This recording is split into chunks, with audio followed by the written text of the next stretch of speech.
That movie is so great, and in such a unique way, because it's actually the dumbest story ever.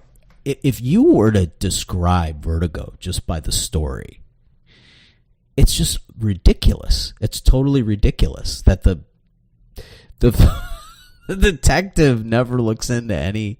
This former cop who's turned detective for his friend never really takes the time to consider. There's never a moment where the detective takes the time to consider that this might be not real, or a ruse, or a setup. This is the thing: the aesthetic of the film, the softness of the film, the sound, the music, everything about this movie is so hypnotizing and so beautiful and so beautifully made in an era before there was any technology to do that. I mean, now you go see a Marvel movie and you sit and you're dazzled and you're mesmerized, and everything's moving so fast, and there's so much happening that's being unpacked, that you really don't notice the flaws in the story till later on when you think about it and you go, "Oh shit, wait a minute, that didn't make sense." But it didn't matter because things were. But they have technology and they have bells and whistles and all kinds of magic tricks to do that now. But back in the 1950s, they did not have that, and so that's even more to the mastery of Alfred Hitchcock, that he could do that he could create that, and that there's probably people who never even considered. But I only considered it after seeing it about 100 times and being in my 40s, and then seeing it recently and discussing with a friend, where I went, wait a minute, I don't think he ever runs like a check on his buddy or anything. He never there's never any kind of like, he just takes everything at its word, which is why I really believe this is the greatest unreal film. Like, this is not real. This story is not real. This is a total imaginary adventure that this person's going on. And whether they're going on it inside their head or whether it's real, I really don't know. But I lean toward it being a fantasy. And I lean toward it being sort of a tormented fantasy, because really the hopelessness of these characters, and if you really think about it, like the hopelessness of the thing that's real about it is the hopelessness of being in love with someone you can't have, being in love with someone who's not ever going to be with you for various reasons, and I mean that in terms of the Midge character, Jimmy Stewart's friend, who's in love with him, as it's clear she's totally in love with him. She even comes out and says it a few times in so many words.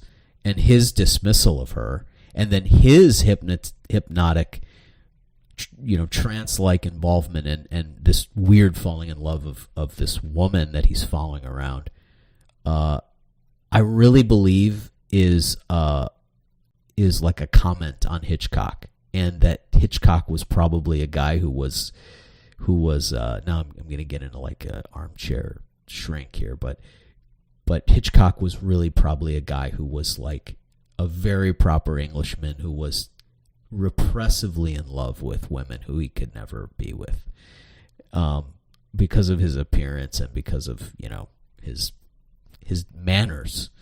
And then we later find out he was peeking in on holes in the dressing rooms of his starlets and all that jazz. So there's some evidence to suggest that Hitchcock really is probably the most personal movie Hitchcock made of the ones I've seen, in that regard. And also, really, for a movie that I don't think was meant to be real, just based on the aesthetics of it, really it hits an emotional chord when I watch it.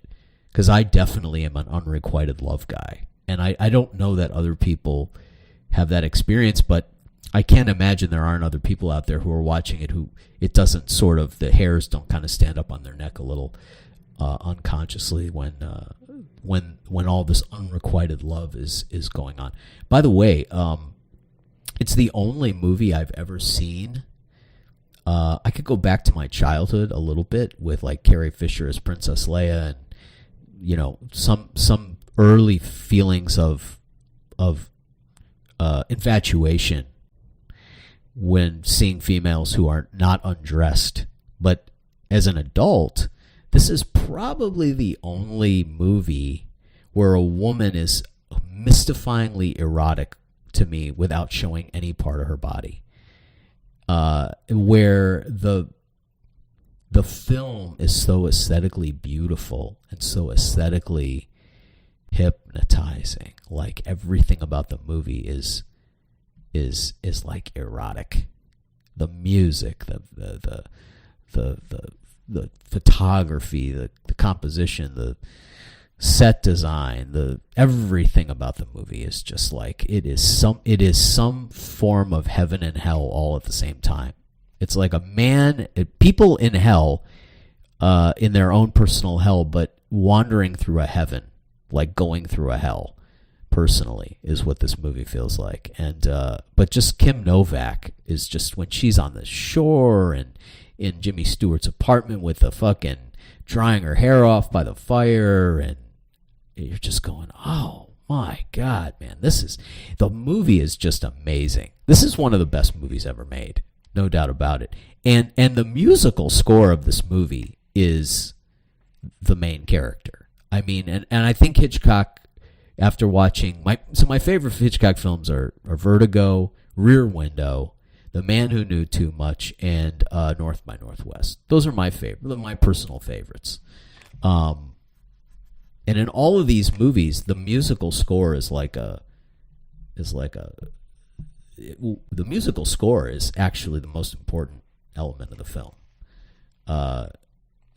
Everything about the movie's fantastic. I mean, all of these films, but the musical score of Vertigo and I gotta say, I feel like music was as important for Hitchcock, and the composer was as important for Hitchcock in his work as Spielberg and Lucas.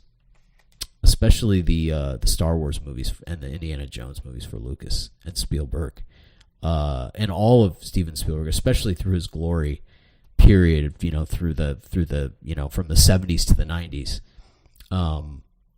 That John Williams' musicals, I don't know what his films would have been regarded as if he didn't have John Williams creating these musical scores for him. And I really don't know what these Hitchcock films would be without these musical scores, because the music really tells you how to feel, So anyway, those are my thoughts on the movie Vertigo.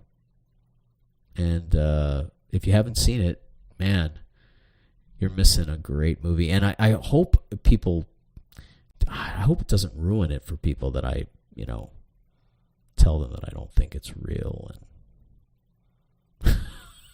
my criticism of it, because I don't want people to see it, and I'm thinking about this afterward. I don't want people to see it and then having heard this and then go watch it with this in mind, because it would really it might mess it up for them. Sorry for the spoiler it's not a traditional spoiler, but it is. Anyway, what a beautiful film. What a beautiful, beautiful film. Yeah. Totally absurd, but just great. And better than Eyes Wide Shut. Eyes Wide Shut is definitely a film that clearly was not taking place in somebody's mind. They're working through some things, but it's nowhere near the caliber of Vertigo.